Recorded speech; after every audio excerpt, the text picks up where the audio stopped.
Ok, merci. Donc,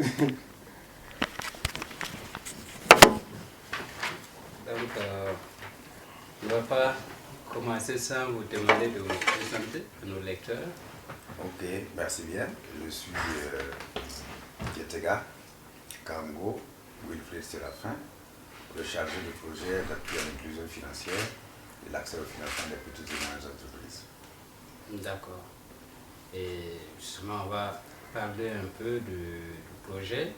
Et on vous a vu sur beaucoup de fronts en 2023. Et dites-nous quelle a été votre plus grande satisfaction pour cette année. Merci bien pour la question. Je pense qu'en termes de satisfaction, on peut noter au moins 4 éléments. Au titre, par exemple, du premier volet du projet, qui concerne la digitalisation des paiements gouvernementaux, à travers notre appui d'abord à la Direction générale du Trésor, à la Direction générale de la douane, à la Direction générale de la CNSS, à la Direction générale de la CARFO.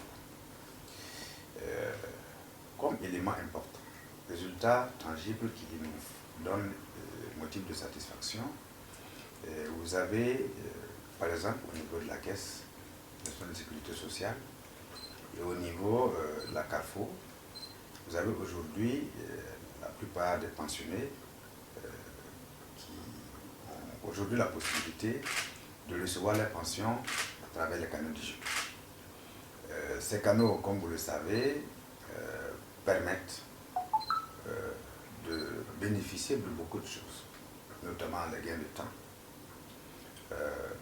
éventuellement les risques de perte qu'on pourrait peut-être engendrer. Ça réduit les déplacements des pensionnés. Et tous ces éléments mis ensemble, nous pensons que c'est un résultat tangible important pour nous. Surtout que cela est fait à l'adresse de nos aînés qui ont pu servir de façon correcte l'État à une certaine période de leur vie. Ils sont admis à la retraite et par conséquent, ils doivent jouir quand même pleinement de leur retraite, au moins avec moins de difficultés, notamment par exemple les déplacements pour aller chercher un peu la pension. Donc nous pensons que c'est un élément important. D'accord. Alors, les éléments, le PSF, e-douane, CNSS, digitalisation, CNSS Carrefour, SIGFAF. Dites-nous quels sont les enjeux derrière ces réalisations. Bon, si vous prenez e-douane, il faut juste se rappeler que le projet e-douane, c'est une étape d'un grand projet que la Direction générale de la douane poursuit. Parce qu'ils avaient dans un premier temps ouvert la possibilité aux différents déclarants de faire un peu leur déclaration en ligne. Mais une fois la déclaration faite, les gens continuaient à se déplacer physiquement pour aller payer directement au niveau des caisses.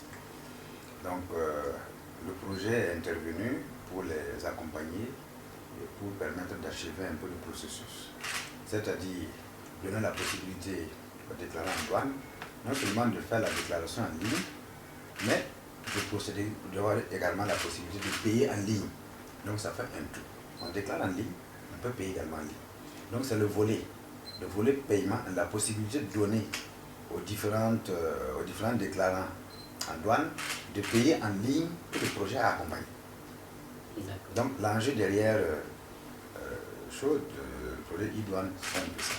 Dans tous les cas, vous avez pu suivre, je pense le 16 décembre, si ma mémoire le donne, pour vérifier un peu la date, pour être un peu beaucoup plus juste. Le gouvernement a procédé un peu au lancement officiel du projet e-douane, à l'intérieur duquel vous avez un accompagnement conséquent du projet d'appui à l'inclusion financière. Maintenant, pour ce qui concerne le SIG-FAF, SIG, vous savez très bien, c'est le système d'information sur lequel la structure s'appuie pour gérer un peu sa clientèle. Derrière le SIG-FAF, il faut surtout voir une grande amélioration de l'outil de travail, une modernisation de l'outil de travail avec l'accompagnement de pas mal d'équipements informatiques pour leur permettre d'aller de l'avant. Donc avec ce nouvel outil, et à partir de janvier 2024, le FAF va migrer toute sa gestion sur ce nouveau système d'information avec lequel nous avons eu une part importante en termes d'accompagnement. Maintenant, derrière le QSF, qui est par définition l'Observatoire pour la qualité des services financiers numériques, il faut entendre deux choses à l'intérieur. Il y a deux volets importants. Dans un premier temps, il faut regarder un peu tout ce qui est comme service offert avec ces nouveaux instruments, ces nouveaux canaux que sont les outils digitaux. C'est vrai, ça facilite un peu la tâche, ça réduit les délais, c'est accessible, tout ce que vous voulez. Mais ces différents produits-là sont conçus pour tous ceux qui l'utilisent, qu'on appelle les consommateurs. Mais comme vous le savez, un produit existe, les services sont offerts, mais il y a des moments où ça ne se passe pas normalement. Il peut arriver des moments où, dans cette consommation des différents services financiers, les consommateurs rencontrent des difficultés, ça peut arriver. Il peut y avoir même des problèmes, ils ont besoin de quelqu'un pour poser le problème, pour voir un peu comment ça peut se traiter. Donc, l'Observatoire pour la qualité des services numériques va servir de structure pérenne pour recevoir, j'allais dire éventuellement, les griefs, les plaintes éventuellement que les différents consommateurs de services financiers viendraient à rencontrer. Que ce soit des services bancaires, des services d'assurance, des services de monnaie mobile, tout ce que vous voulez, tout ce qu'il peut y avoir comme élément de grief, de plainte ou autre, ils peuvent s'adresser désormais à l'EQSF pour éventuellement poser leurs problèmes et voir un peu comment on peut les résoudre. Voilà un peu ce qui est un peu derrière l'EQSF. C'est un service pour éventuellement servir d'interface entre, j'allais dire, les producteurs de services ou les fournisseurs de services financiers et puis éventuellement les consommateurs. D'accord. Voilà. Et SIG, CNSS, digitalisation. Oui, SIG, CNSS, SIG, Carrefour, digitalisation. Et que la digitalisation, en fait, c'est quoi? C'est le... Vous voyez, ici, c'est le...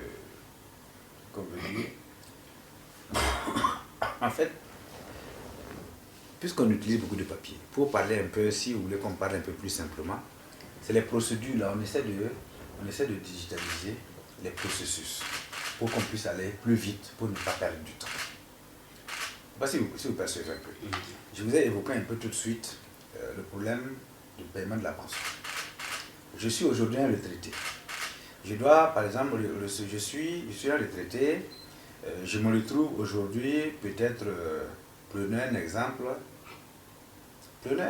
pour illustrer ça. Je me retrouve dans mon village, à 150 km de Ouagadougou.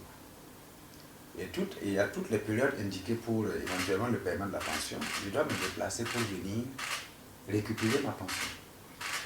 Il y a deux choses. Vous avez la route.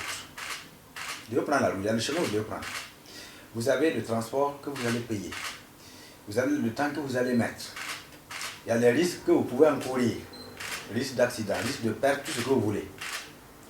Mais avec la possibilité offerte aux pensionnés de recevoir leur paiement, le paiement de leur pension à travers le digital, c'est-à-dire sur le téléphone, je peux rester dans mon coin. On me transfère par ce canal-là ma pension. Si peut-être je n'ai pas besoin éventuellement d'utiliser du cash pour payer ce dont j'ai besoin, je garde mon argent en sécurité dans mon téléphone. Mais au cas où éventuellement j'ai besoin de cash, peut-être pour payer quelque chose, je peux aller voir le boutiquier à côté, ou bien un service à côté. Je récupère tout de suite la liquidité, j'effectue mes achats.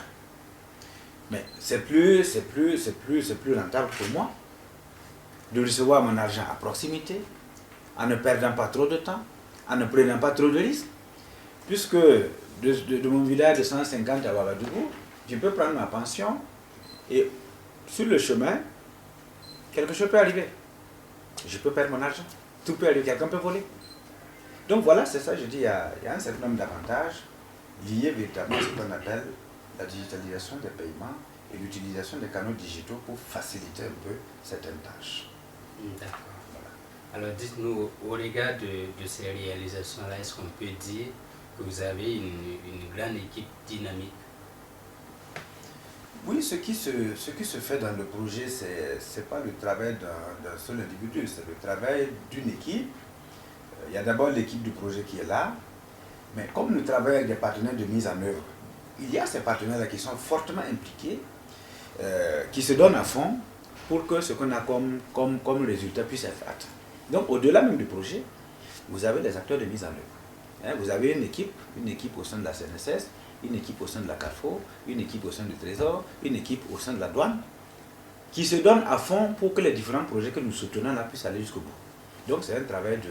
C'est pas mon équipe, c'est pas l'équipe du projet, c'est l'équipe dans son entièreté, y compris les partenaires de mise en œuvre. Les équipes au sein des différentes parties de mise en œuvre. D'accord. Alors, quelles ont été les difficultés dans la mise en œuvre de ces activités-là? Merci beaucoup. Bon, en termes de difficultés, vous voyez tout ce qui concerne un peu les plateformes. Ce qu'on entend par plateforme, les plateformes de paiement, tout ce que vous voulez, ça nécessite plusieurs étapes. Vous avez d'abord un certain nombre d'études qui sont faites, des cahiers de charges qui sont élaborés. Et après les cahiers de charges, il faut maintenant passer aller à l'étape de passation de marché. Donc vous passez les marchés, vous faites l'acquisition des équipements et puis vous installez. Bien entendu, dans ce processus-là, le plus souvent on a quand même quelques petites difficultés liées un peu au délai de traitement des dossiers par rapport aux passations de marché. Mais ce n'est pas seulement lié à nous, c'est les procédures qui sont comme ça. On est obligé de respecter les procédures, puisque nous ne pouvons pas nous lever à aller payer un produit comme ça parce qu'on doit... Non, c'est pas possible. Il faut qu'on respecte les procédures parce que ici, ce n'est pas...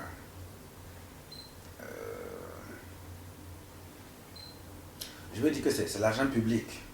Hein? Et puis, l'utilisation de l'argent public obéit à des règles. Nous ne pouvons pas faire ce que nous voulons ici.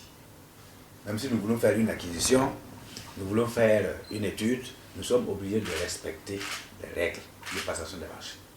Voilà. C'est de ressources publiques, ce n'est pas privé. Et même si c'est privé, il y a des règles minimales qu'il faut quand même respecter éventuellement. D'accord. Alors, les PAIF-PME, PAIF-PME sur le front de l'inclusion financière, oui. Mais il y a un pan qui est l'éducation financière. Dites-nous en plus. Ok, merci beaucoup. Comme je vous ai dit, nous accompagnons